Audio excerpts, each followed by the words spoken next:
4টার দিকে বিকালে bus accident history of bus accident আছে এখানে কয়েকজন পেশেন্ট। আমরা টোটাল 8জন পেশেন্ট দেখেছি, এর মধ্যে 6জন রেফার হয়েছে, আর এর মধ্যে একজনের অবস্থা খুব খারাপ। তাদের নাম? আনকনসিয়াস। যে আনকনসিয়াস পেশেন্ট আছে ওনার নাম জয়ন্তী সাহা, 45 ইয়ার্স, বাটি অবৈধ করা ঘটনা। আর বাকিরাও ইনজোর্ড আছে, 6জন রেফার।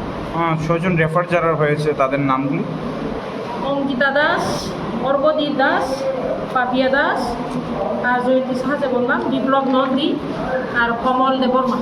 আর আহত যারা রয়েছে 2জন? 2জনের মধ্যে আছে হসপিটালে আছে অ্যাডমিটেড। তাদের নাম? কাজল দে, আর আরেকজন অলরেডি এই পেশেন্ট পার্টি নিয়ে গেছে, অর্চনা রানী দাস। কোন জায়গায় হয়েছে ম্যাডাম ঘটনাটা কিছু জানেন? অ্যাজ পার হিস্ট্রি আমাদের ফায়ার সার্ভিসে পাওয়া গেছে এই বরমুড়া হাতাই কতরের মাঝামাঝি এরিয়া। কি হয়েছিল? Bus accident. অন্য গাড়ির সাথে? এরকম একটা হিস্ট্রি আছে, ওই ট্রাক